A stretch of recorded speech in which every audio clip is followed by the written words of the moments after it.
자유조선은 처음부터 김씨 일가와 그 세습을 반대하기 위해 결성된 조직이고 우리는 평양을 포함하여 활동의 신속함과 정확성을 갖추기 위해 근 10년 동안 세계 도처의 거점을 만든 국제적인 범위의 조직이다. 방금 들어온 소식입니다.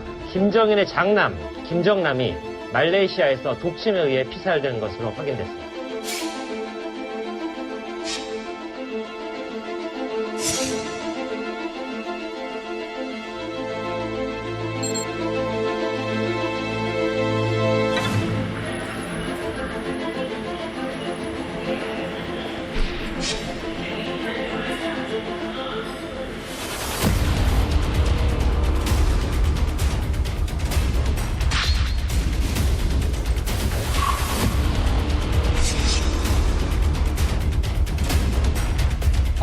아, 이렇게 발라버리는 거야. 아.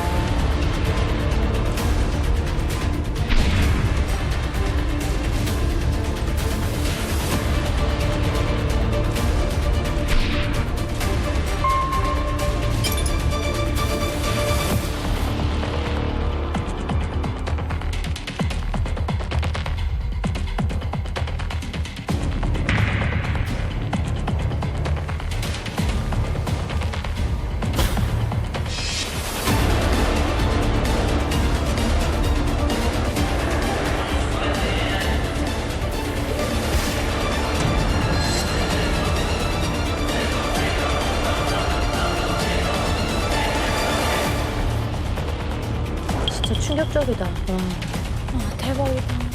너무 소름 돋는다. 저때 진짜 충격이었던 게 대부분 어떤 모르게 암살이 되는 게 아니라 그냥 저렇게 CCTV에 다 찍힐 정도로 그리고 또 우리 입장에선 되게 많이 봤던 TV로도 보고 뉴스로도 보던 아는 사람이 이렇게 피살당하는 모습을 보는 게 충격적이었거든요.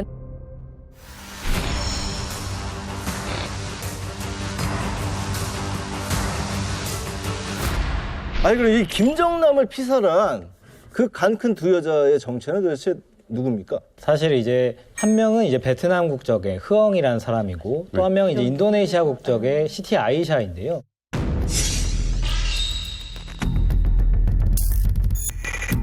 그 여성들은 손에 뭔가를 바르고 그 약품을 바르고 한 거였다나 그랬었던 것 같아요. 장갑 꼈나요? 네, 맞습니다. 약간 기본적인 장갑, 비닐 장갑 정도는 꼈을 거고요. 그래서 처음에 이제 흐엉이 먼저 바르고 시티 아이샤가 이어서 바르면서 화학작용을 일으켜서 이제 독극물이 되는 형식이었다라고 알려져 있는데 아, 두 개가 합쳐져야 되는구나. 그래, 왜 두 명 썼나 했어. 아마 김정남 본인도 당황했을 거예요. 웬 모르는 여자들이 와서 자기 얼굴을 만지고 갔는데 그래서 죽기 전에 어떤 말을 하냐면 액체 스프레이라고 말을 합니다.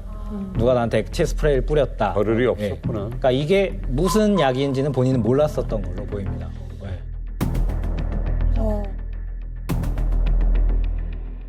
두 사람이 직접 그 신경작용제를 김정남에게 바르긴 했지만 두 사람은 사실은 몰랐다. 이게 몰래카메라나 리얼리티 쇼인 줄 알았다라고 이제 계속 부인을 했고 그 결과 또 재판에서 그 주장이 받아들여져서 사실은 이제 살인이 아니라 상해 혐의로 풀려나게 됩니다. 이 도안티 흐엉이 범행 당시에 굉장히 장난기 있는 행동을 취합니다. 결국 말레이시아 법원에서도 의도성이 없다는 걸 인정받았는데 이분이 제가 취재한 바에 따르면 암살을 하는 당일에 한국인 남자친구에게 SNS로 메시지를 보냈는데 굉장히 흥미로운 메시지예요. 오빠 나 행복해 라는 내용을 올리는데 오빠가 OPPA로 올려요. 오빠. 그러니까 자기가 누구를 죽이는지 심지어 사람을 죽이는지조차 모르고 정말로 자기가 꿈에 그리던 어떤 연애 아니면 몰래카메라 같은 프로그램에 데뷔하는 날인 줄 알고 암살 당일에 오빠 나 행복해 라고 이렇게 SNS로 올린 거거든요. 암살 다음 날에도 누군가에게 나는 당신을 믿고 당신의 마음을 믿습니다라는 내용의 암호 같은 메시지를 남겼습니다. 또 SNS 곳곳에 오빠를 뜻하는 OPPA라는 단어와 그 대상과 연인 관계임을 암시하는 메시지들이 남겨져 있습니다. 사실 굉장히 큰 공항이거든요. 그 쿠알라룸푸르 공항이. 그 공항에서 모두가 보는 상황에서 살인 사건이 일어났는데 이게 미제 사건이 되는 좀 황당한 일이 벌어진 거죠. 예. 이야, 사람이 좀. 아니 근데 저렇게 사람 많은 곳에서 저게 CCTV에도 막 찍힐 정도면은 누가 시켰는지는 밝혀지지 않았을까요?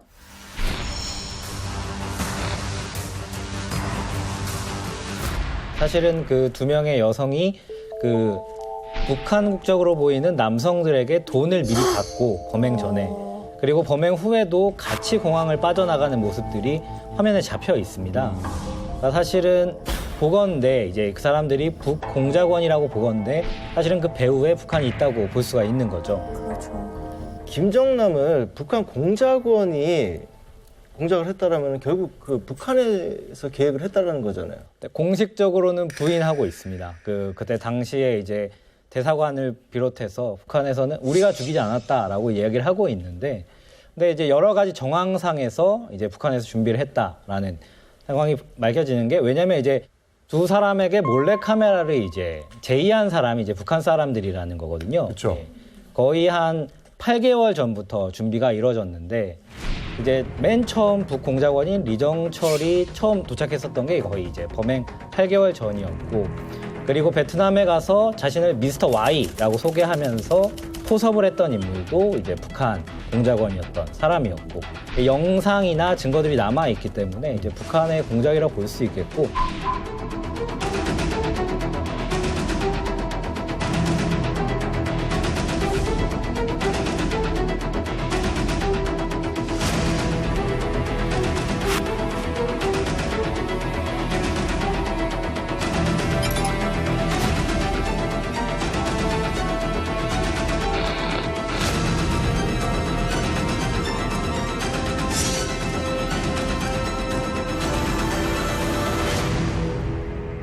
저희가 실제로 이제 그 작전본부라고 할까요? 범행 전에 이 공작원들이 머물고 있던 숙소를 갔었던 적이 있습니다. 거의 이제 한두 달 정도 생활을 했었던 곳인데 굉장히 고급 빌라예요. 한 달에 한 100만 원, 말레이시아 돈으로도 한 100만 원 정도 되는 가치가 있는 곳에서 거기서 이제 공작원 4-5명이 함께 생활을 하고, 이렇게 평범한 책장처럼 보이는데 이렇게 딱 밀고 들어가면 방이 이렇게 하나 생기는.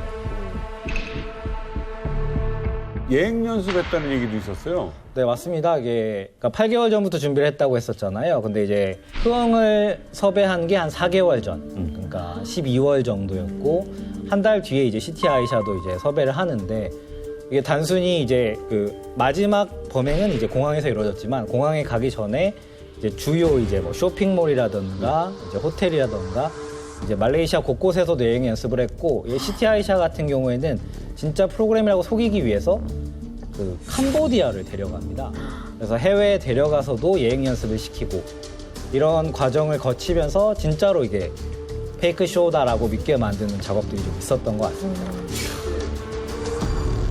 그때 막 그런 거 있었는데 약 V 뭔가 VX. 처음 들어봤었는데. 네, VX라는 물건이 신경작용인데, 이게 상당히 그냥 독극물이 아니라 화학 무기입니다. 그래서 처음에 이제 현지에서나 왜 여러 언론들도 설마 북한이 이 쿠알라룸푸르라는 굉장히 큰 공항에서 화학 무기를 썼을 거라고 생각을 안 했었어요. 아이고, 이거 다 노출된대. 네, 그래서 이제 VX라는 게 이제 나중에 밝혀지게 됐죠. 이런 화학 무기를 썼다는 게. 경찰관들도 너무 빨리 죽었다, 어떤 약품을 썼는지 모르는 상황에서 그런 얘기가 있었고, 김정남 본인도 VX를 썼는지 몰랐었던 것 같아요. 왜 그걸 알 수 있냐면, 사실은 나중에 이제 말레이시아 재판 과정에서 발견된 건데, 김정남 본인 가방에 VX 해독제가 있었다는 거예요. 어머머머. 그러니까 저희도 처음에 이게 그 말레이시아 보도를 접하고 믿을 수가 없었던 게, VX 자신의 테러가 있을 수 있다는 걸 본인이 알고 있었고 대비도 하고 있었는데, 설마 그 많은 공항에서 진짜 VX를 그런 방식으로 자기에게 할 거라는 건 몰랐었던 게 아닌가. 항상 구비하고 다닐 정도면은 북한에서 주로 그 약품을 많이 써가지고 공작을 한다는 거네요. 이게 굉장히 좀 생화학 무기인데 이렇게 널리 쓰이는, 그러니까 테러에 널리 쓰이는 물건은 아닌 걸로 보여져요. 근데 아마도 제 생각에는 이제 본인의 어떤 정보원이나 측근들로부터 어떤 미리 정보를 좀 받지 않았을까. 그러니까 이제 사실 치료제라는 것도 이제 구하기가 어려운 물건이잖아요. 그게 이제 가방에서 발견되지 않았을까 생각이 됩니다. 이게 상당히 흥미로운 게 네. 즉시 안 죽고 뚜벅뚜벅 걸어가는 그러니까. 것에서 놀랐다고 말씀하셨잖아요.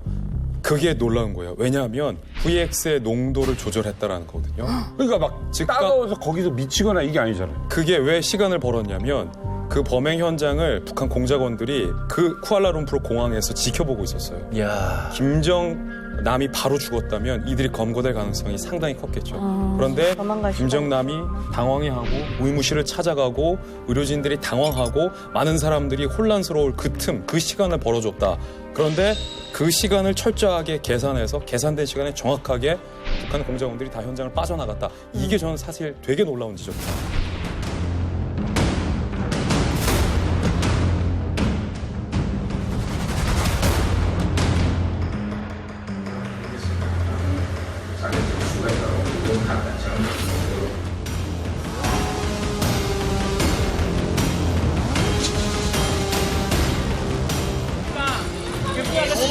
아직 억울하다고 생각하십니까?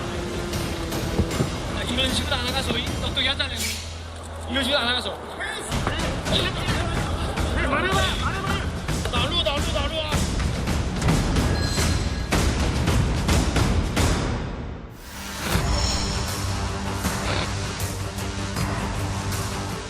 아니, 도대체 어떤 인물이길래 뭐가 위협이 된다고 이런 일을 벌여요?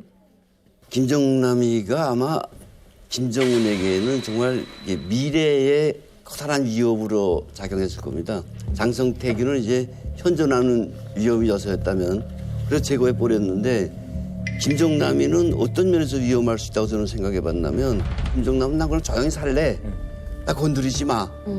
이런 삶을 추구하고 있는데 이걸 가만 놔둡니까 주변에서? 체제에 있는 어떤 세자 뭐 이런 사람 하나 살아있는 그 핏줄이 그렇죠. 있으니 이 사람을 대장으로 둬서 만들자. 네. 그리고 그런 게 없었으면 김정은이가 죽일 일이 없죠.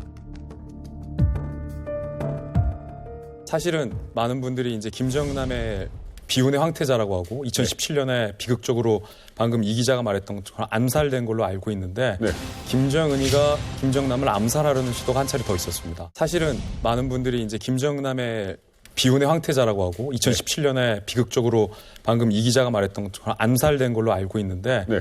김정은이가 김정남을 암살하려는 시도가 한 차례 더 있었습니다. 많은 분들이 잘 모르시는 분도 많은데 네. 2011년에 김정은이 집권을 하고 권력을 공고하게 하고 난 직후에 이복형인 김정남을 마카오에서 암살을 시도했었습니다. 그런데 그때는 천만다행으로 암살이 실패해서 암살 미수로 붙였거든요. 그때 당시 암살이 실패하고 나서 김정남이 이복 동생 김정은에게 서한을 씁니다. 제발 살려달라고. 서한을 쓰면서 나는 북한의 권력에는 추호도 관심이 없다. 나는 내 인생 하나 즐겁게 사는 데만 오로지 관심 있는 사람이다. 라는 걸 이복 동생에게 처절하게 호소를 하면서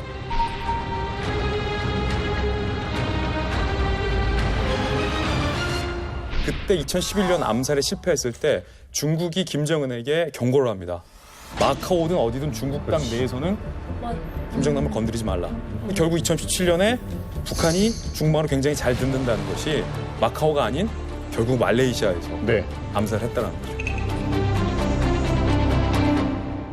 김정남이 그 죽기 전에 공항에 오기 전에 그 말레이시아 모처에서 CIA 관계자를 만났다라는 보도가 있었어요. 그리고 또 죽기 전에 망명정부 관계자로부터 워싱턴 포스트 보도였는데 그 어떤 망명정부에 참여해달라는 제안을 받았다라는 이런 보도들이 나오기도 했었고 어떤 그런 상황 속에서 신변의 위협을 좀 느끼고 있었던 것 같습니다. 그래서 제가 말레이시아 갔을 때도 말레이시아에 이제 김정남을 도와주는 일본인 친구분이 계십니다. 김정남이 왔을 때 뭐 숙소라든가 차량 이런 것들을 제공해주는 친구분이 계신데 그 죽기 전에 한 6개월 전에도 말레이시아를 왔었던 거예요. 어떤 자금적인 문제 때문에. 그 왔을 때도 친구한테 얘기를 했다는 거죠. 내가 조금 위협을 받고 있다. 좀 목숨이 위험하다. 좀 차량이랑 좀 이런 숙소 같은 거 좀 안전하게 마련해 달라라고 얘기를 했었고 또 그런 얘기도 있었습니다. 이 마카오에 떠나서 이제 말레이시아로 오기 전에 가족들한테 조심해라. 위험할 수 있다라는 전언을 남겼다는 얘기도 있었고 실제로 이제 마카오 경찰들이 좀 지켜줬다. 김정남의 가족들을. 그런 얘기들이 있는 걸 보면 어느 정도 좀 위협은 좀 느끼고 있었던 것 같습니다.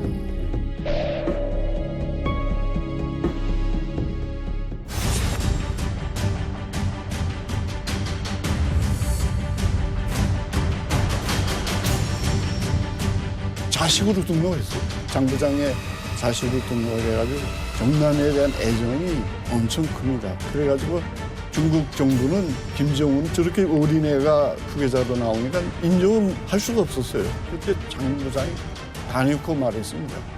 김정남이 있다. 김정남이 있다. 그래서 김정남이 좀 잘 도와달라고.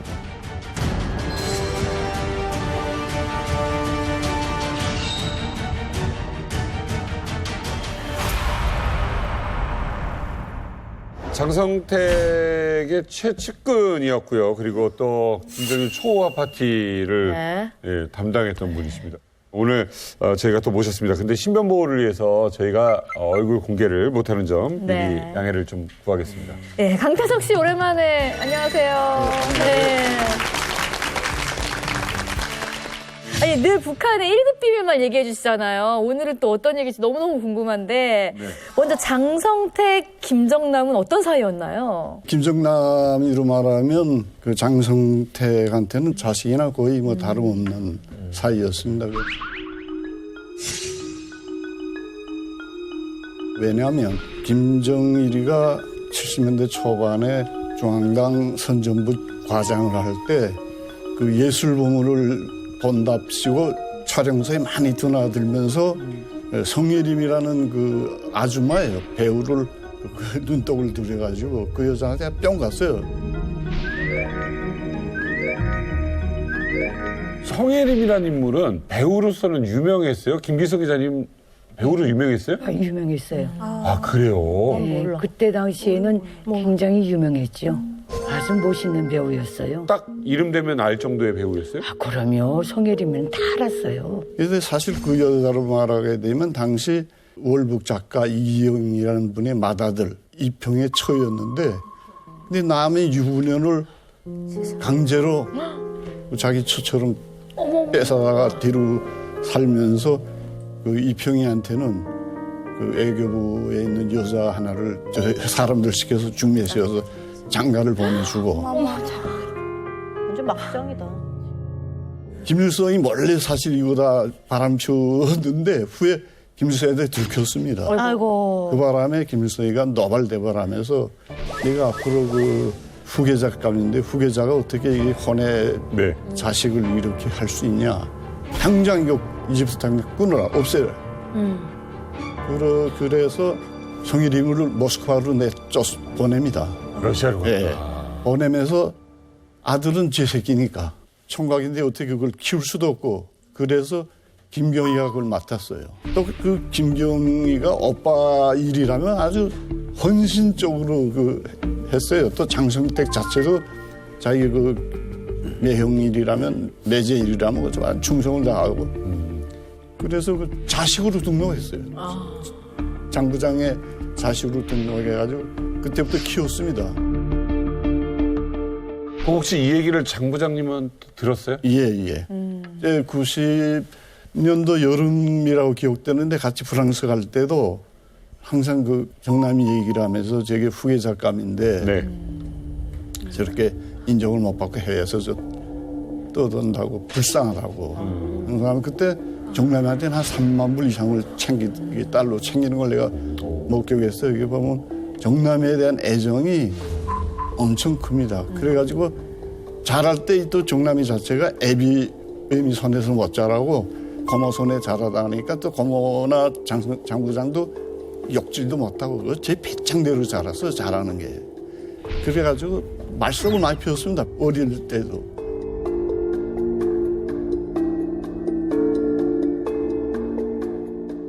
한 번은 어떤 일도 있었는가 하면 고려호텔 앞에 카라오케가 처음 생겼을 때예요. 80년대 초에.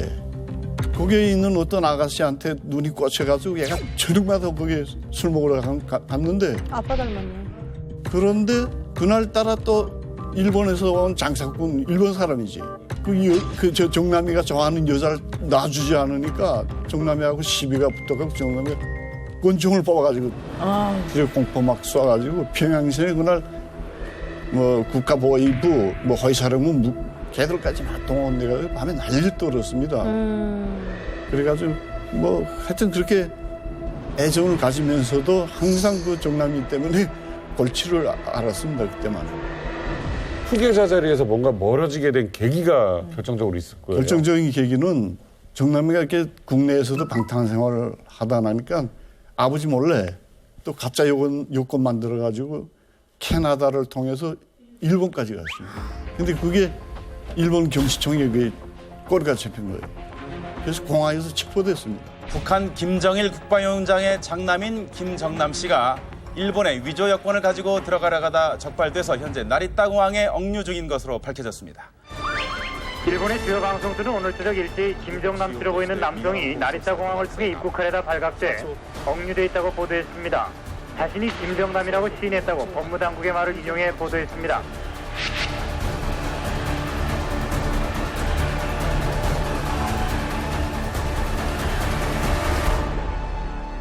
그래서 아버지한테 그때 결정적으로 찍히고 맙니다. 아, 얘는 이거 앞으로 후계자감이 안 되겠구나.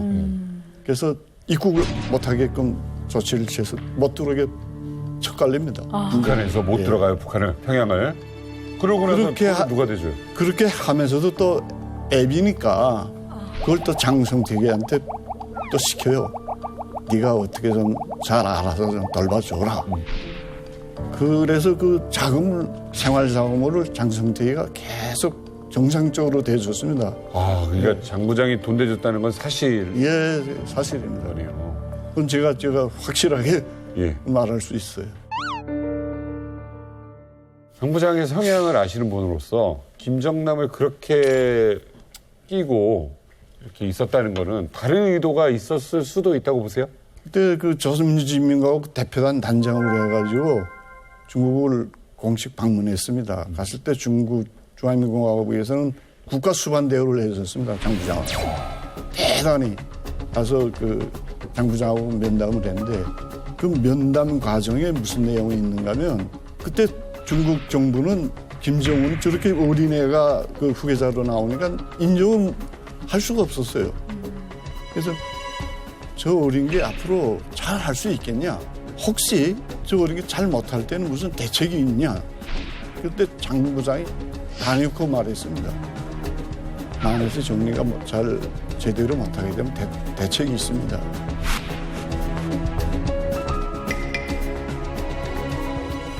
김정남이 있다. 김정남이 있다. 그래서 김정남이 그걸 좀 잘 도와달라고. 근데 그 좌석에 공안남남 비서가 있어요. 공안남남 비서. 근데 그 사람이 그 비밀을 북한에다 흘립니다. 흘려가지고 그 내용이 김정일이 귀에 들어가요. 그래서 김정일이 그때 들어갔지만은 그때까지만 해도 김정은이가 어떻게 할 힘도 없었고 모든 권력을 이 장성태가 행사를 했거든. 더 발이 넓고 더 힘이 있는 거잖아요.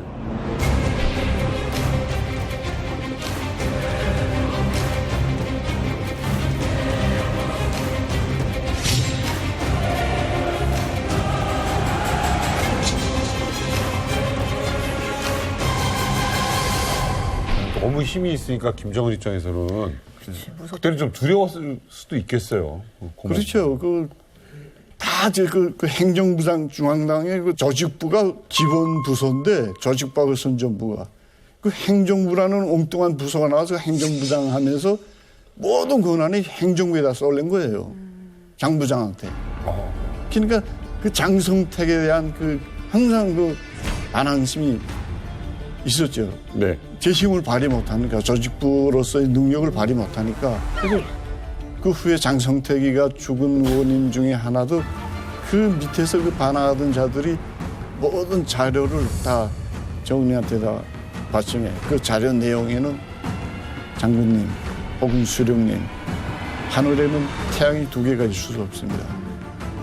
이렇게 하면서 장성택이 그 자료 회의장에 앉아서 비스듬히 앉아서 박수를 건성건성 원래 심장 위에다 박수를 치게 돼 있거든 규정에. 근데 장 부장 혼자서 이렇게 건성건성 막 그런 거 다 촬영해가지고 김정일한테 바쳤죠.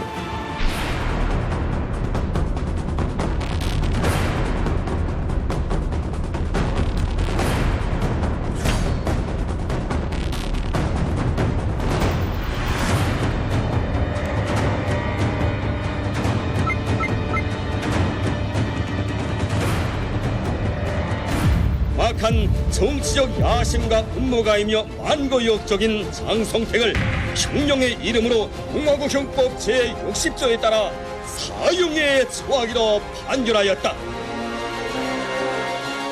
그리고 장성택이가 김정일이 죽은 다음에 그렇게 날칠 수 있었던 것은 경위가 있었기 때문에 그렇게 된 거예요. 김경희는 김정일의 유훈 집행인이에요. 유언 집행인. 그리고 또 김경희가 있었기 때문에 그렇게 날렸지만은 또 김경희가 사인했기 때문에 죽은 거예요.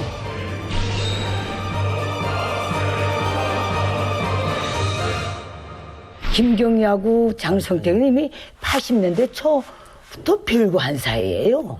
서로. 별거에서 살았어요.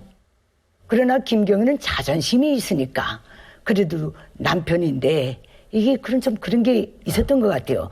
그런데 이게 내가 김일성이 싸이, 김정일의 매제, 이렇게 저 3대를 저 집안을 받들어 오는데 이제야 내가 숨이 나가고 주인 노릇을 할 수 있겠구나. 말하자면 부마로서 그게 너무 지나쳤지요. 그러니까 김경희는 하나만 딱 생각한 거예요. 김정일의 유언대로 김정은이 무조건 권위를 세워야 되겠다. 네. 그래서 자기 손으로 사인해서 장성택을 제거했어요. 그건 김정은이도 못 다쳐, 장성택이는. 김경희 외에는. 사태가 그렇게 된 거예요.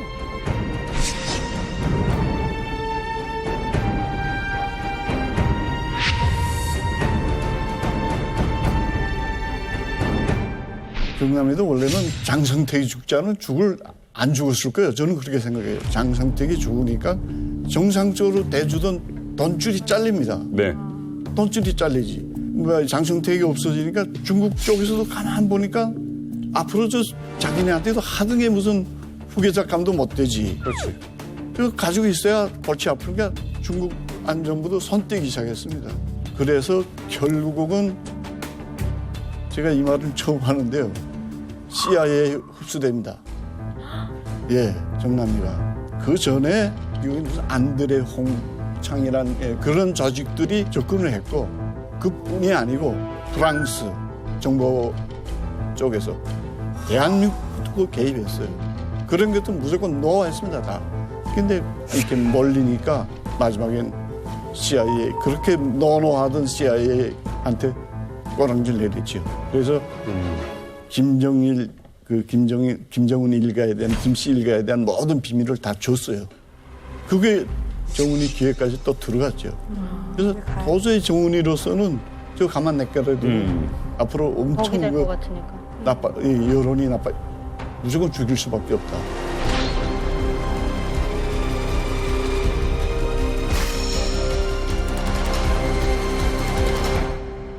사실 김정남이 CIA에게 넘긴 정보가 김정은 입장에서는 그렇게 크리티컬한 정보는 아니었습니다. 이미 저희 정보당국에서도 파악하고 있는 바를 전해 들었는데 김정남이 북한 내부 소식에 대해서 정밀하게 알 수 있는 방법이 없었다. 오히려 더 모를 것 같아요. 그렇죠. 그러니까 사실 CIA 입장에서도 김정남에게 기대하는 바는 컸지만 김정남이 CIA에게 줄 수 있는 정보는 그리 크지 않았다. 네. 결과적으로 김정은에게 있어서 김정남을 제거하는 것은 2011년 김정은이 권력을 쥐고 집권하던 그 순간부터 마음 한켠에 있었던 오랜 수건이었다. 네. 다만 그를 제거하는 데 있어서 갖은 명분이 필요했을 거다.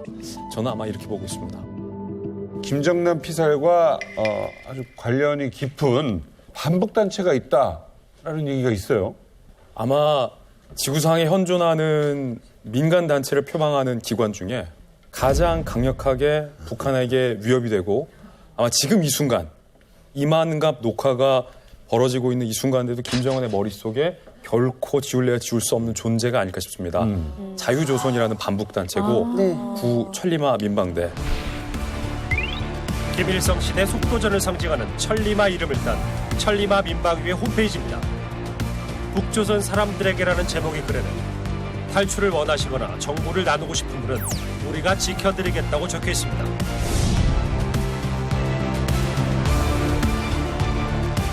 반 김정은을 모토로 내세웠습니다. 네. 그리고 북한의 3대 권력 세습에 반대한다라는 명분을 내세운 단체고요.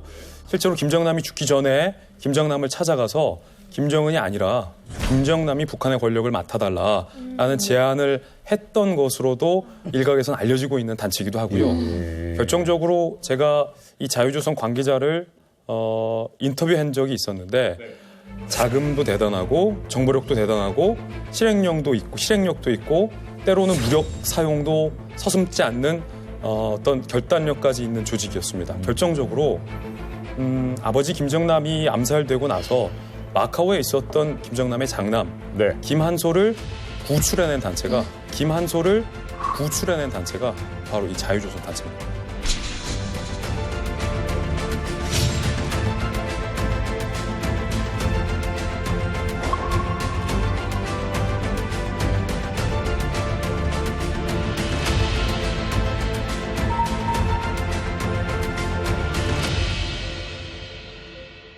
Yeah, I was born in North Korea in 1995 in Pyongyang, the capital. And that's where I spent the first few years before moving to Macau. 헤드폰을 끼고 카메라에 장난기 가득한 표정을 짓는 소녀. 김한솔로 추정되는 인물이 인터넷 사이트에 찍어 올린 동영상이다. 2007년 한 인터넷 사이트에 올려진 북한 국가를 소재로 한 동영상에도 김한솔이 쓴 것으로 추정되는 여러 개의 댓글이 발견됐다. 마카오에서는 북한인이라고 자신을 소개한 이는 굶주리고 있는 북한 주민들에 대해 미안함을 내비쳤다. 자신의 SNS 게시판에 올린 여자친구와 찍은 사진이나 아버지 김정남으로 추정되는 인물과의 대화가 언론에 공개되기도 했다. 10대 소년 한솔은 북한 지도자의 직계 가족이라고 보기엔 놀라울 만큼 자유분방한 모습이었다. My mom always tried to encourage me to live a same lifestyle as the ordinary citizen, so I can have a better understanding of the people. And my dad as well always told me, just forget about the background and everything and live your life and understand everything. The people there's a lot of people who are hungry and always just think twice. 자유조선의 핵심 멤버가 인터뷰를 통해서 4년 전 김한솔의 그 마지막 행방에 대해서 밝혔다고 합니다. 네, 4년 만에 밝혀진 김한솔의 그날 저희가 인터뷰 내용을 토대로 재구성을 해봤습니다.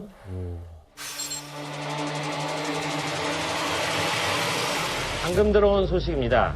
김정인의 장남 김정남이 말레이시아에서 독침에 의해 피살된 것으로 확인됐습니다. 2명의 여성에게 독침을 맞고 살해당했다고 북한 소행임을 보여주는 증거가 속속 드러나고 있습니다. 김정남 암살 바로 다음 날 2017년 2월 14일 여보세요? 맞습니다. 반복단체 자유조선의 멤버로 알려진 에이드리언 홍은 다급한 전화 한 통화를 받는다. 내가 에이드리언입니다. 누구시죠? 김한솔입니다. 김일성의 증손자이자 김정일의 손자 그리고 어제 피살된 김정남의 아들 김한솔이 전화를 걸어왔다. 마카오로 당장 떠나야 돼요. 제발 도와주세요.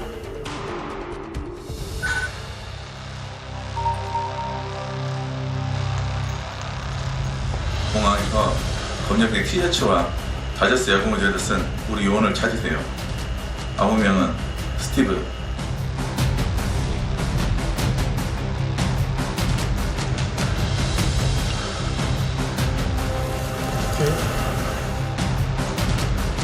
갑시다. 한솔아, 어떻게 된 상황이야? 저 사람 믿어도 되겠니? 어머니 지금 저 사람 따라가요. 아버지가 그렇게 됩니다. 저희가 믿어서 애기랑 드립니다.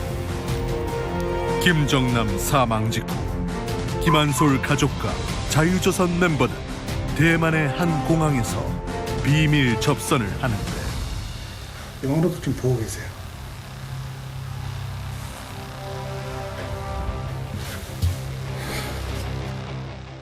I usually visit North Korea like every summer to to meet with my relatives back home, keep in touch with the families. 백두혈통의 장손에게 평범한 일상이란 존재하지 않았다. 그 시각 그거 좀 부탁드리겠습니다. 네, 알겠습니다. 에이드리언은 한솔의 안전한 거취를 위해 여러 나라들과 협상 중이었는데 드디어 김한솔의 가족을 받아들이겠다는 나라가 나타났다. 다행입니다. 일단 네덜란드로 가면 됩니다. 부디 안전하게 도착하기를 빕니다. 한솔. 잊지 못할 거예요. 고마워요.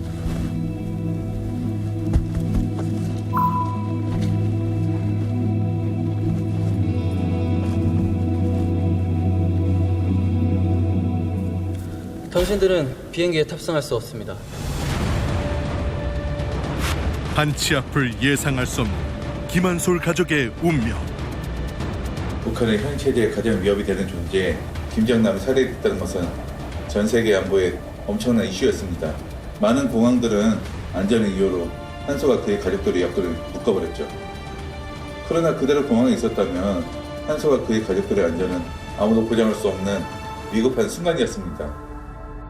다음 날 아침 공항 억류 이틀째. 김한솔 씨, 출국이 허가나셨습니다. 이제 갈 수 있는 거예요? 엄마, 그럼 우리 이제 진짜 갈 수 있는 거야? 기억하는 거야. 드디어 김한솔 가족은 안전한 자유를 찾은 걸까?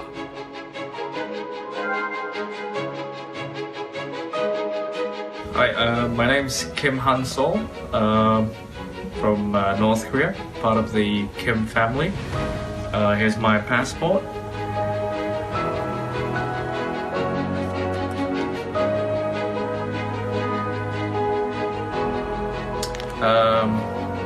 My father has been killed a few days ago. I'm currently with my mother and my sister, and we're very grateful to Adrian for his help. Adrian and his team for his help, and we hope this gets better soon. 김한솔이 내리게 될 네덜란드 스키폴 국제공항. 그런데 도착 시간이 지나도 좀처럼 모습을 드러내지 않는 김한솔.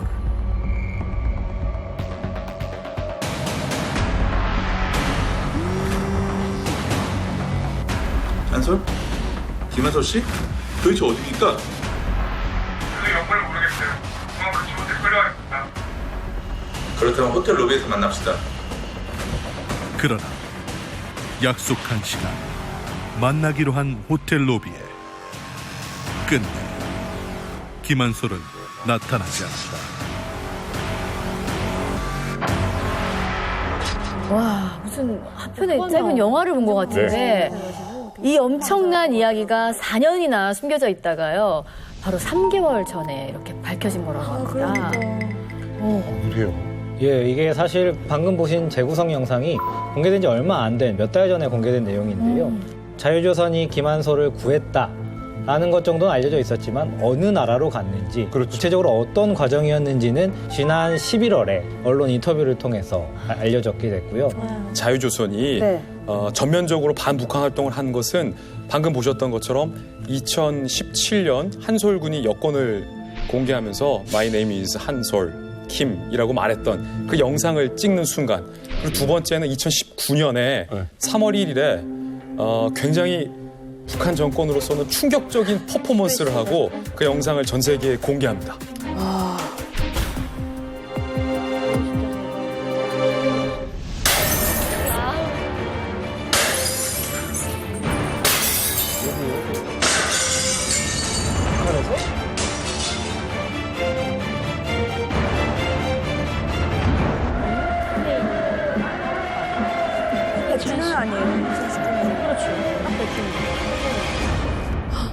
이 정부가 북조선 인민을 대표하는 단일하고 정당한 조직임을 선언한다. 지난 수십 년간 인도주의에 반하는 막대한 범죄를 저지른 북의 권력에게 맞서고자 일어선다. 반대한다. 그리고 대항한다. 광복이라는 밝은 빛이 평양에 다 다루는 날까지 인민을 압제한 자들에게 맞서 싸울 것이다. 조선은 자유로워야 하고 자유롭게 될 것이다.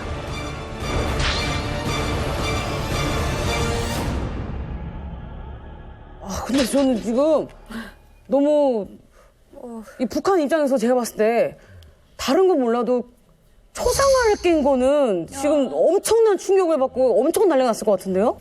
저게 두 가지 의미가 있습니다. 하나는 앞서 보신 영상은 우리 대한민국에서 자유조선이 쥐도새도 모르게 영상을 찍고 공개한 내용이고 그 내용인즉슨 지금 있는 북한의 김정은의 정통성은 사실이 아니다 라는 커밍아웃을 하는 의미고요. 두 번째 보셨던 영상은 북한 평상복을 입은 남성이 신격화되고 있는 두 조상을 산산조각내는 장면이거든요.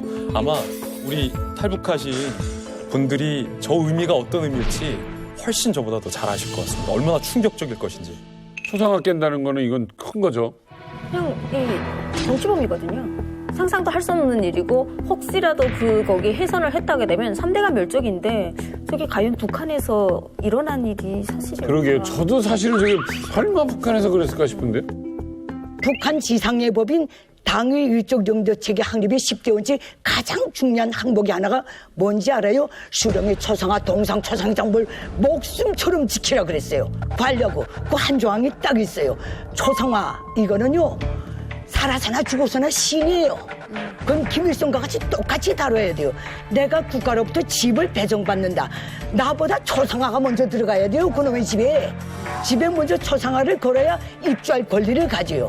북한 모든 주민들은 집에 들어오면 김일성 족속 초상화 밑에서 밥도 먹고 잠도 자고 애도 만들고 또 직장에 나가면 또 김일성 족속 초상화 밑에서 모든 일을 다 해야 돼요.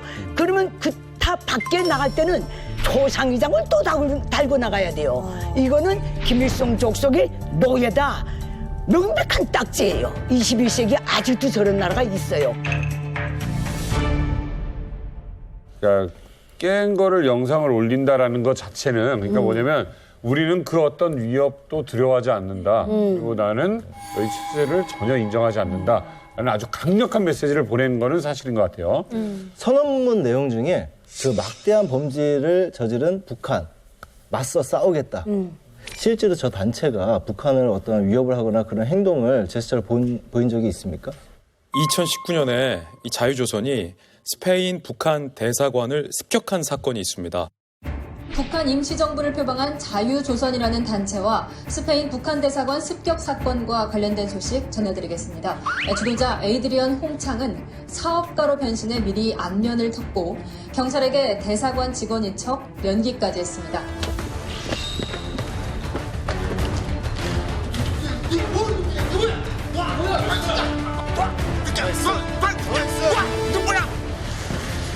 나와, 구박해.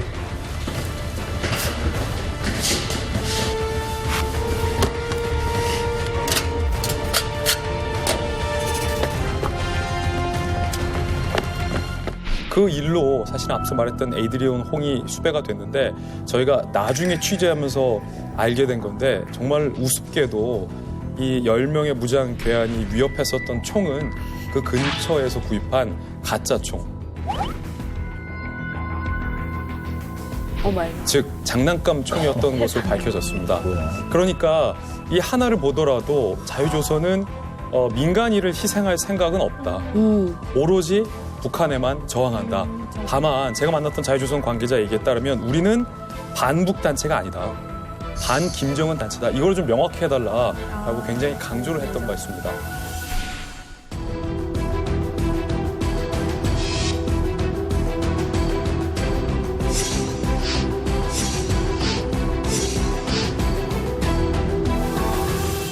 대사관이라는 데는 그러니까 아무리 중국에서 탈북자가 들어가도 거기는 못 들어가잖아요. 중국 뭐 공안이고 누구고. 여기 어떻게 가능해? 대사관은 북한 땅이에요, 사실은. 그렇죠. 예. 이걸 어떻게 침범해서 김정은의 땅을 이 자유조선이 습격한 것과 같은 의미입니다. 아니, 이게 내부에 조력자 없이 이게 가능합니까? 사실 그래서 내부에 조력자가 있을 것이라는 추정과 설이 저희 기자들 사이에서 굉장히 강력하게 제기되기도 했습니다. 아니 그거 없이 아무리 에이드리언 홍이나 무슨 뭐 거기에 몇 명 있는지 들어가서 좌회전 우회전이 뭔지 이거 모르면 큰일 나는 거야. 그때 습득했던 이 하드디스크나 컴퓨터 파일 같은 거를 에이드리언 홍이 누구에게 남기냐면 결국에는 미국 정보당국에게 넘겨버립니다. 입수해 놓겠다. 예. 그러니까 여기서 다시 한번 제가 굉장히 강한 의심을 갖고 있는 것은 에이드리언 홍 자유조선 민간단체 차원의 스페인 대사관 습격 사건은 결코 일어날 수 없다. 네. 그 뒤에 굉장히 코어하는 강력한 정보기관이 존재했을 것이다. 네, 그러니까 스페인 대사관 습격 얼마 전에 있었던 일인데요. 김정남이 죽은 말레이시아 대사관에 낙서 테러를 한 적이 있습니다. 그러니까 괴물에다가? 예. 저는 이게 낙서라고 하면 약간 장난처럼 보이지만 이게 쉬운 일은 아닌 게 저도 가봤지만 이 말레이시아 북한 대사관이 굉장히 고급 타운하우스 안에 있습니다. 그러니까 경찰들이 수시로 지키고 있고 순찰도 돌고 굉장히 돈이 많은 사람들이 모여 사는 곳이거든요. 근데 거기에 이제 밤에 몰래 가서 낙서를 한다면 한두 명은 아니고 적어도 이제 말레이시아 내에도 자유조선 활동을 하시는 분들이 다수 있다라고 좀 추정이 되거든요. 야. 그래서 이거를 어떻게 했나요? 나중에 라카로 지웠나요? 아니면? 그래서 이제 외신에서 공개된 사진을 보면 이불 같은 걸로 덮어놨어요. 굉장히 급하게. 그러니까 가려야겠다고 생각을 했는지. 그러니까 또 지우면 또 지우는 모습이 촬영이 될 거잖아요. 이불로 가렸어? 네, 급하게 이불로 가려놓은 모습이 공개되기도 했습니다. 여러분 안녕하십니까? 채널A가 반북한 단체임을 선언한 자유조선을 국내 언론을 최초로 인터뷰했습니다. 우리는 한국 언론인 중 최초로 당신의 이메일 인터뷰 요청에 응답하기로 했다. 이유는 당신의 남다른 진정성과 열정이 보였기 때문이다. 당신의 이메일 질문 중 몇 가지에 대답하고자 한다. 하나, 자유조선은 처음부터 김씨 일가와 그 세습을 반대하기 위해 결성된 조직이고 우리는 평양을 포함하여 활동의 신속함과 정확성을 갖추기 위해 근 10년 동안 세계 도처에 거점을 만든 국제적인 범위의 조직이다. 이런 규모와 실력을 가진 우리 조직이어서 김정남 암살 이후 김한솔의 다급한 구원 요청이 가장 먼저 우리에게 전달될 수 있었다. 김한솔 구출은 그의 요청으로 인도주의 차원에서 단행했다.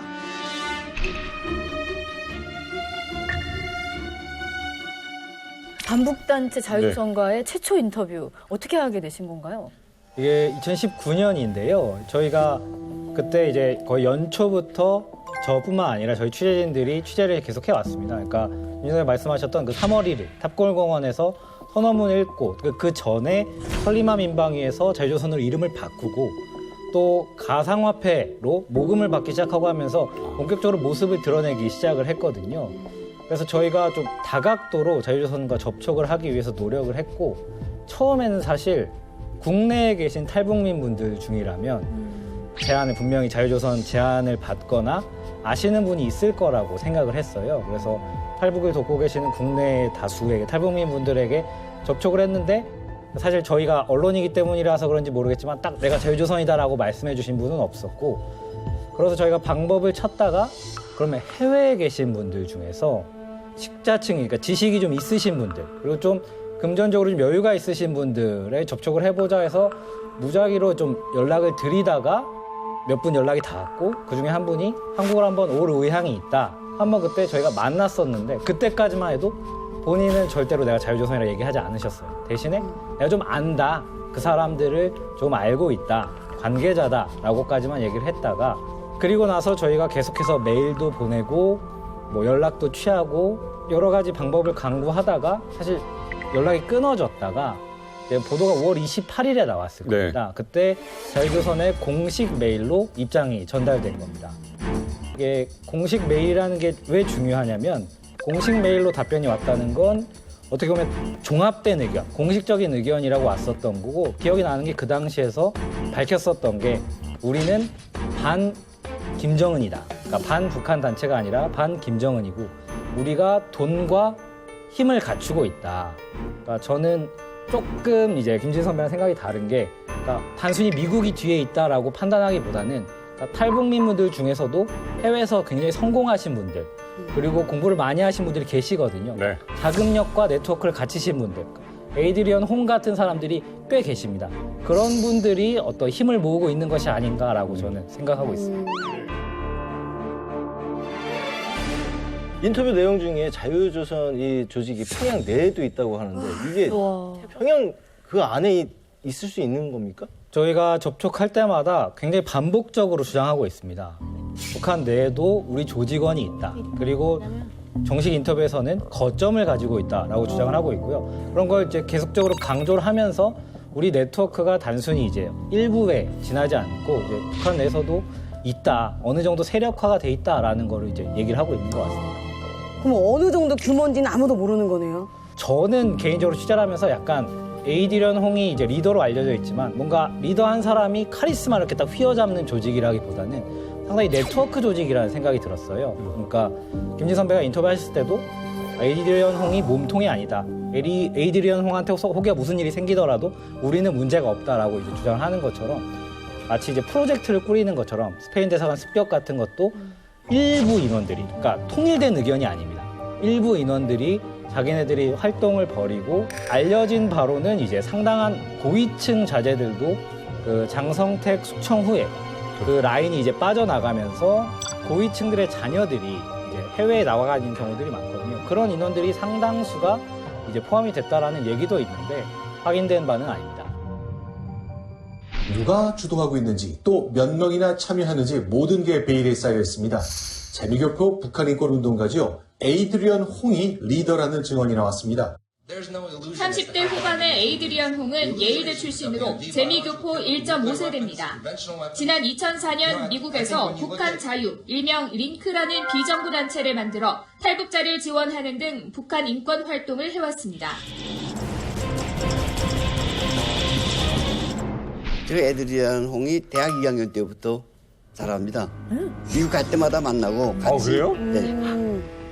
2학년 때부터 만났기 때문에 대학교 2학년 때 북한 인권 활동을 하겠다 그러면서 링크라는 단체를 만들어서 우리 탈북자들하고 적극적으로 연대를 했죠. 그래서 우리 미국 가면 워싱턴에서 LA까지 가서 LA가 그 핵심 멤버들이 있었기 때문에 그쪽에서 같이 행사도 하고. 아, 그러면 이제 20대 초반에 정말 근데 그 막 열의가 있었던 거예요? 엄청 열의가 있고 진지했고요. 미국에서 9만 북한 인권 단체들을 봤어도 이 친구네만큼 진지한 단체를 좀 본 적이 없어요. 계기가 있었나? 에드리안 홍 같은 경우에는 키가 원래 커서 내가 이렇게 올려다봐야 되는 친구였는데 좀 싫었어요 사실. 근데 젊은 친구인데 얼마나 배려심이 깊고요. 제가 느낀 거예요. 이 친구가 애가 아니로구나. 그 또래 애들이 얼마나 에드리언 홍을 존경하는지 거의 나는 얘네들이 김일성이 빨치산할 때 무슨 사강수처럼 김일성을 받들어 모시는 것 같은 느낌을 받았어요. 대학교 때. 그리고 서울에서 이제 몇 년 있다 만났더니 완전히 커버렸어요. 완전히 이렇게 성장해버렸더라고요. 인맥도 넓어지고. 네. 일단 예일대를 나왔죠, 아마? 그렇죠, 맞아요. 예일대 그 명문대. 에이, 또 헐로 또 가네.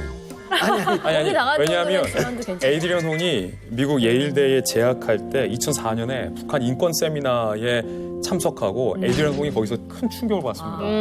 북한 인권 상황이 이렇게 처참하구나. 우리가 이야기한 거예요. 아, 그렇구나. 링크도 만들고 유명한 헐리우드 배우 이기홍 씨가 있잖아요. 미주 한인 학생회에서 이기홍 씨가 에이드리언 홍을 만나서 그때 에이드리언 홍에게 굉장히 감명을 받고 북한 인권 운동을 같이 했다라는 일화도 전해지고 있습니다. 근데도 이게 뭔가 한번 빵 하고 계기가 있었다는 거네요. 처음에 아마 탈북자들을 만나서 의지를 더 굳힌 것 같고요. 자산이 있는 사람들을 만나서 조직을 더 키운 것 같고요. 탈북자들도 꾸준히 데려왔죠, 북한. 지금도 데려오고 있을 겁니다, 아마. 이 친구들이 늘 하던 말이 우리는 이 한계를 벗어나야 되겠다 그랬어요. 그게 이제 우리 탈북자 단체들은 말로만 하고 행동으로 못 옮기는데 어려운데 직접 김한설을 빼오고 그리고 스페인 대사관에 들어가서 컴퓨터를 가지고 오고 이런 활동들은 탈북자들은 우리한테도 큰 충격이었죠. 신선하고. 이 에이드리언 홍과 자유조선이 연계가 되는 연결고리가 매우 흥미로운데 우리는 지금까지 에이드리언 홍이 마치 자유조선의 리더다. 자유조선을 상징하는 인물이다라고 생각했는데 제가 만나서 인터뷰했던 자유조선 관계자의 전언에 따르면 에이드리언 홍은 핵심적인 인물은 맞지만 이 자유조선의 대표격은 아니다라는 거죠. 그렇다면 뭐냐? 당신의 정체는 뭐냐? 그 뒤에 정말 CIA가 있느냐라고 물어봤지만 답변은 안 해줬는데 제가 인상을 받은 것은 에이드리언 홍이라는 미국 사회에서 그리고 북한 인권계에서 굉장히 유명하고 잘 알려져 있는 그리고 언제든지 미국이 쉽게 보호할 수 있는 미국인을 인물로서 내세우고 자유조선 단체를 미국 정부의 보호하에 활동하고 있는 게 아닌가, 지원하고 있는 게 아닌가. 한국 이름도 있어요? 홍으뜸. 예? 홍으뜸이요? 아우 이쁘다 이름도. 으뜸. 진짜 으뜸이네. 가장 재밌는 포인트가 에이드리언 홍이 지금 현재 수배 중이라는 사람, 수배 중인 상태라는 겁니다.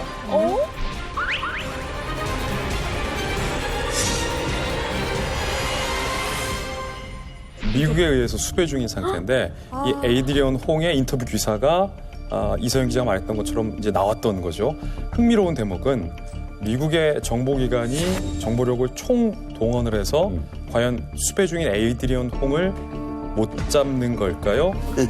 안 잡는 걸까요? 앞서 제가 자유조선에 대해서 말씀드렸고 자유조선의 관계자와도 인터뷰를 했었는데 직접적으로 자유조선은 순수한 민간단체다, 반김정은 단체다라는 것을 표방하고 있지만 제가 받은 인상은 김정남도 못 구했는데 그 아들 김한솔을 구해낼 수 있으며 김한솔의 일가를 빼돌릴 수 있었겠는가. 저는 이 에이드리언 홍을 내세운 자유조선이라는 단체 그 뒤에 CIA와 미국 정부와 밀접하게 관계를 맺고 있는 성격의 단체가 아닐까라는 상상을 해보고 표면적으로는 수배라는 거죠? 그렇죠. 그러니까 수배 중이라는 것도 어찌 보면 이 사람은 범죄자이기 때문에 잡겠다라는 수배가 아니라 북한 등 다른 위협으로부터 에이드리언 홍을 지키겠다라는 미국 정부의 우회적인 표현으로 해석을 할 수가 있겠다. 그렇다면 이 인터뷰에서 에이드리언 홍과 CIA의 공동의 이득이 생기는 거죠. 네, 김정은 체제를 위협하는 자유조선 그리고 자유조선이 도피시킨 북한의 백두혈통 김한솔. 과연 김한솔이 어디로 증발했는지 진짜 궁금한데요. 그렇죠. 한솔을 누가 데려갔냐고요? CIA라고 생각합니까? 그럴 수밖에요. 그날 그 미어미터 씨가 한솔을 그림자처럼 따라냈던 사람이 또 있었거든요. 대만 공항에 발이 묶인 한솔을 유심히 지켜보던 의문의 남자. 김한솔 씨와 대화하고 싶습니다. CIA 장교 웨스라고 합니다.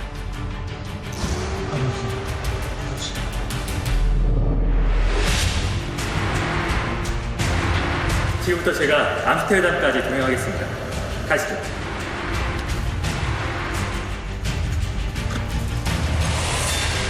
CIA와 동행해 비행기에 오른 것이 마지막 모습. 네덜란드 체류설, 뉴욕 은신설, 미국 대학에 다니고 있다든 추측만 난무한 김한솔의 행적. 2017년 2월 이후 4년째 모습을 드러내지 않고 있는 증발자 김한솔. I've always dreamed that one day I will go back and make things better and make it easier for the people there. 그는 지금 어디에 있는 걸까? 근데 이게 참 궁금한 게 암스테르담에서 김한솔이 증발이 됐어요. 근데 CIA가 나타났고 동행한다고 그랬어요. 이건 100% 미국으로 간 거 아닙니까? 그러니까. 네, 유력하긴 한데요.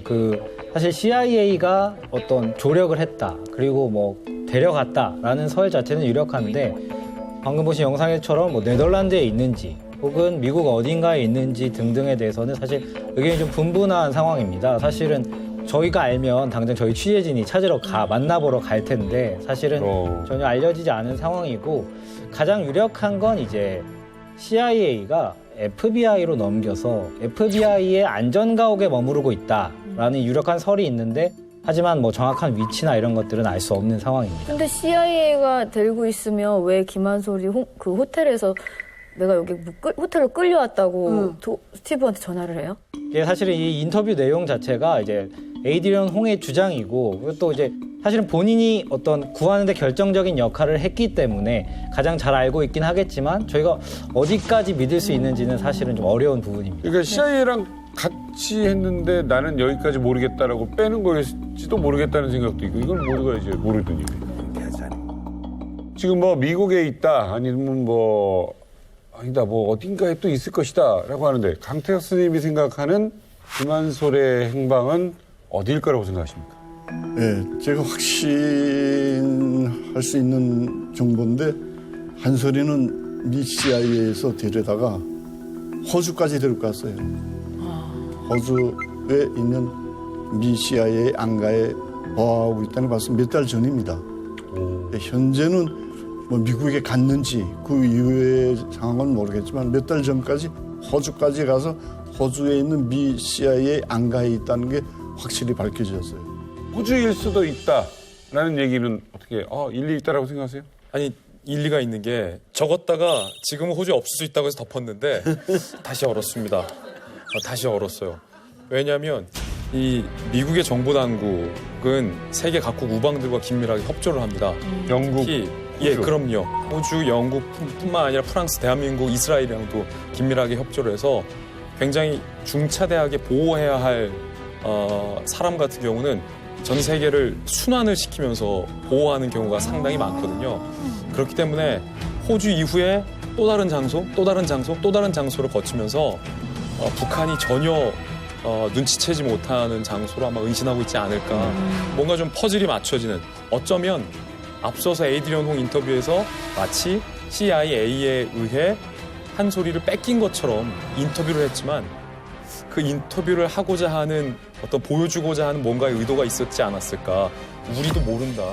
김한솔을 어딘지 완벽하게 보호하기 위한 목적이 아니었는가라는 생각도 한편으로는 선생님 말씀 들으면서 해봤습니다. 저도 사실 말씀하신 거 들으면서 솔깃했는데, 정말로 이제 호주에 있었다라고 한다면 뭐 당장 내일 기사를 써도 될 만한 내용이라고 생각이 되고, 사실은 저는 잘 확신을 못 하겠습니다. 이게 만약에 어디 있다, 어디쯤 있다라고 하면 말씀드렸다시피 당장 저희 취재진이 한번 시도라도 해볼 텐데, 만나볼까 할 텐데, 실은 정확히 어디 있는지는 알려진 바가 없고, 또 FBI의 안전가옥에 있을 거라는 생각은 드는데요. 정확하게는 저도 모르겠습니다.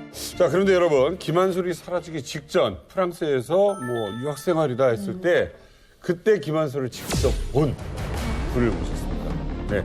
기자님께서 직접 진짜 김한솔을 만나신 거예요? 예, 제가 2013년 8월에 그 당시 3년 동안 동아일보 파리 특파원을 하고 있었는데요.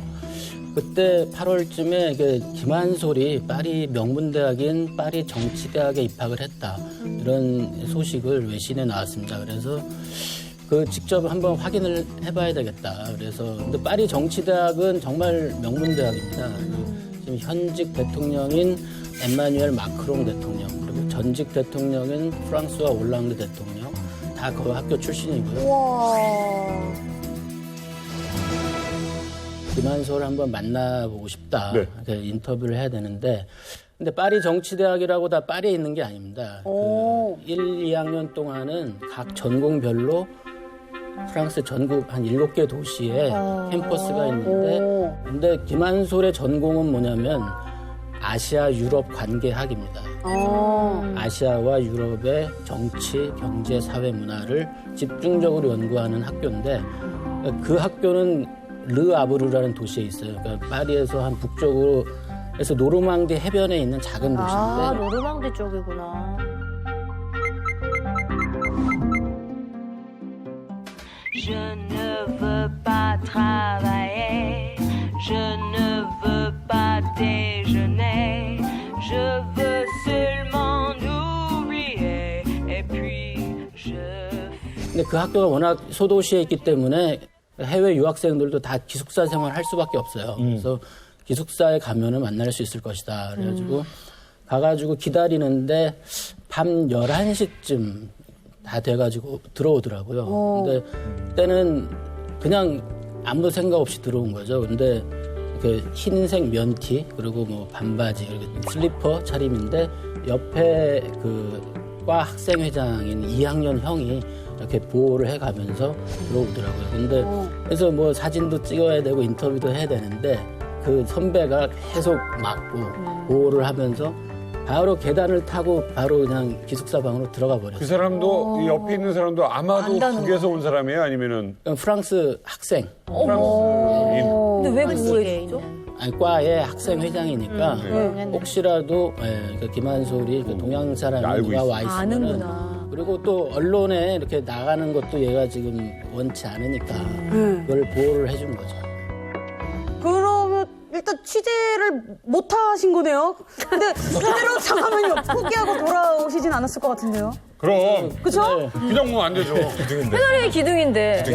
그날 이게 11시에 만나고 그래서 다시 이제 파리로 이제 차 타고 왔죠. 그런데 왔는데 새벽 1-2시 됐는데 좀 정말 아쉽고 그래서 한 2시간 잤을까? 그리고 다시 차를 몰고 다시 가셨어요. 유학으로 갔어요. 그래가지고 아침 이제 동이 트는데 이제 학교를 이제 가려고 한 8시 반쯤에 나오더라고요. 김한솔이. 근데 어제는 이렇게 복장이 그랬는데 아침에 학교 갈 때 얘는 보통 나중에 보니까 그냥 후드티랑 점퍼 이런 걸 좋아하는데 그날은 짙은 그 감색 이런 그 마이에다가 자켓에다가 회색 그 정장 그 양복에다가 준비했네. 구두에다가 뭐 면도도 하고 그랜나루가 좀 있는 카메라가 올 줄 친구인데 알았던 거지. 네. 아니 근데 직접 만났을 때 그런 느낌이 있었나요? 뭔가 이 옷에서 머리에서 느껴지는 이런 모습이 아닌 장남오부 장남의 그 느낌이 그렇죠? 장남오부 그 느낌적인 느낌이 딱 있나요? 그러니까 이게 고등학교를 갓 졸업하고 이제 대학에 입학한 학생인데 그러니까 한국의 기자를 처음 만났는데도 상당히 어떤 그 여유가 있고 그리고 일단 패션을 저렇게 신경을 썼다는 것은 그러니까 이렇게 막 자신감이 넘치는 런닝셔츠 같은 그런 흰색 면티로 이렇게 한국 언론의 미디어에 비친 게 어젯밤 좀 기분이 나빴던 것 같아요. 그래서 내일 아침에 학교 갈 때는 제대로 어떤 이미지를 자기가 보여주리라 하고 쫙 빼입고 나온 것 같아요. 그리고 또 이렇게 제가 여러 가지 질문을 던지지만 또 거기에 대해서 굳이 뭐 대답은 안 하는데 약간 밀친다든가 뭐 신경질적 반응 말을 또 험하게 한다든가 뭐 약간 뭐 이렇게 피한다든가 여러 가지 그런 제스처를 할 텐데 살짝 웃어가면서 무슨 질문을 해도 그냥 딱 자기 갈 길만 딱 가는데 약간은 좀 그래도 뭔가 좀 로얄 패밀리의 뭐 느낌이 있다. 아우라. 그런 느낌. 예.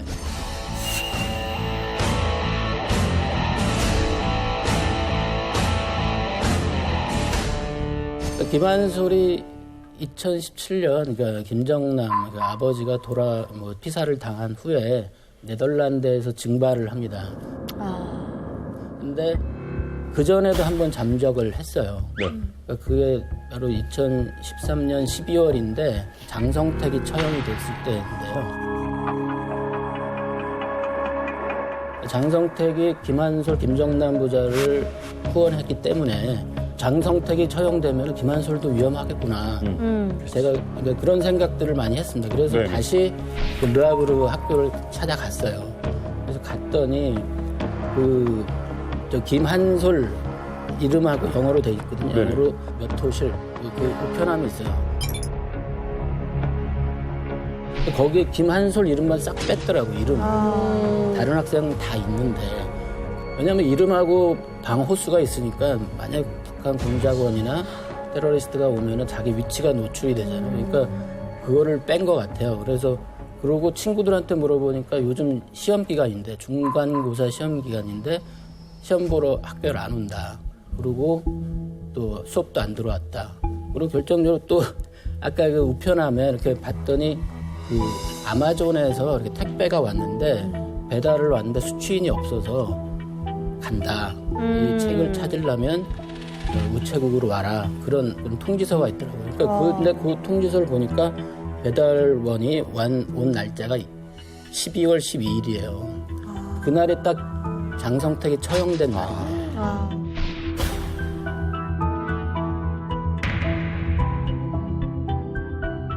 그러니까 그날 이후로 김한솔은 그 기숙사에 없었다는 거예요. 그 소식을 듣자마자 어딘가로 잠적을 한 거예요.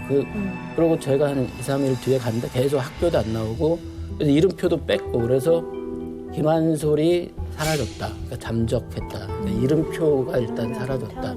그런 기사를 사진하고 다 해서 냈는데 그게 하여간 CNN이라든가 일본 언론 이런 데서 다 받으면서 하여간 뭐 세계적인 특종이 됐죠. 그래서 장성택이 처형된 상황에서 김한솔까지 만약에 뭐 납치가 됐다든가 뭐 테러를 당했다든가 아니면 어디 자기가 잠적을 했더라도 세계적인 관심이 쏠릴 수밖에 없었죠. 그럼요. 연속해서 주변에 사라진 사람이 워낙 많았으니까. 그렇죠. 저 김진 기자님한테 하나만 여쭤볼게요. 예. 미국도 정권이 바뀌었잖아요. 바이든으로. 한솔군이 앞으로도 안전할까요? 어떻게 보세요? 사실은 미국에게 있어서 정권이 바뀌어도 공동의 관심 대상은 북한일 수밖에 없습니다. 북한의 권력이 바뀌어도 어쨌든 북한으로서도 미국의 새로 바뀐 권력과의 대화의 끈을 놓지 않으려 할 테고 그랬을 때 미국 북한과의 관계가 좋아지더라도 김한솔의 어떤 정치적인 필요성 이렇게 말하면 한솔군에게 죄송하지만 미국 정부에게는 중대할 거고 반대로 북한과의 관계가 틀어지고 악화되면 악화될수록 오히려 더 김정은의 강력한 대안이 될 수 있고 김한솔을 지지하는 사람이 많기 때문에 미국 정부에서도 김한솔의 필요성이 더 커질 수밖에 없죠.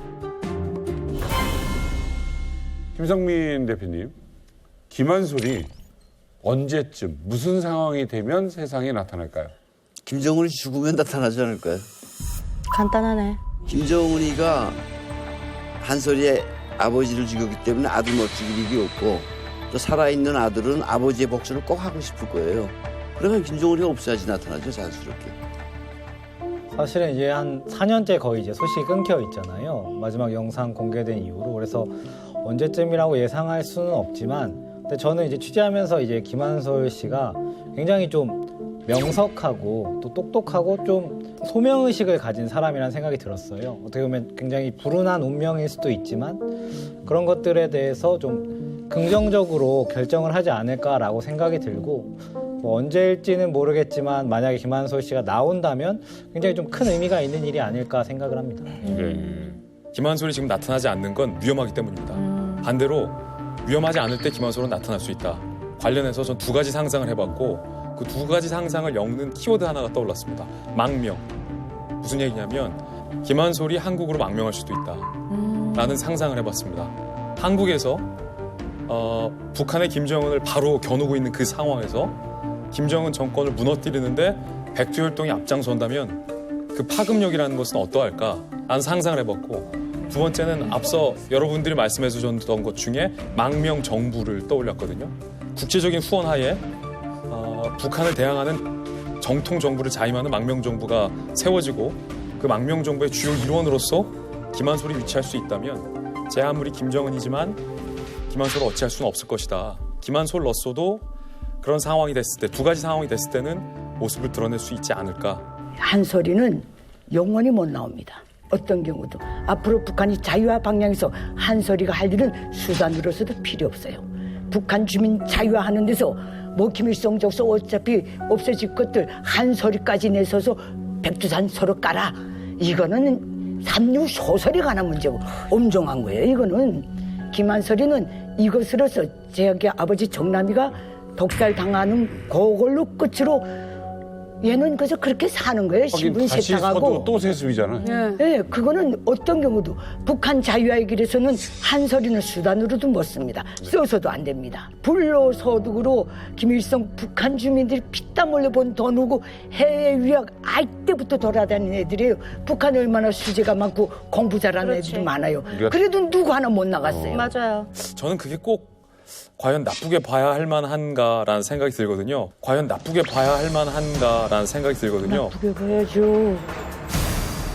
왜냐하면 김씨 일가들은 더해요. 그렇지. 더하고 그 더한 김씨 일가에 비해서 김한솔은 굉장히 소박하고 소박하다 단순히 그 얘기를 하는 게 아니라 자기가 그렇게 북한 인민들에게 받은 것만큼 북한 인민들을 해방시켜주고 싶다라는 콜링, 소명의식이 다른 김씨 지도자와는 다르게 있다라는 점 길성 기자님은 냉혹하게 평가하셨지만 그 부분도 좀 함께 참조하셔야 된다 말씀드립니다. 사실은 정작 여러분들은 북에서 왔는데 북의 이야기를 몰랐고 이걸 지금 대한민국에서 듣고 있는 얘기예요. 네. 오늘 김한솔 얘기 쭉 들으면서 어땠어요? 김한솔, 김종남 얘기도 되게 너무 많은 이야기를 알게 됐는데 문제는 이걸 북한 주민들이 모른다는 거예요. 제가 한국에 와서 국정원에서 로열 패밀리라는 책을 읽으면서 김정일에 대한 배신감이 엄청나게 들었었어요. 나도. 우리 앞에서는 그렇게 신처럼 행동하더니 결국엔 뒤에서는 이렇게 부리게 살았었구나. 이 모든 오늘 이만갑을 촬영한 내용만큼이라도 북한 주민들이 빨리 알았으면 좋겠어요. 그러면 북한 주민들의 인식이 막 바뀔 것 같아요. 네.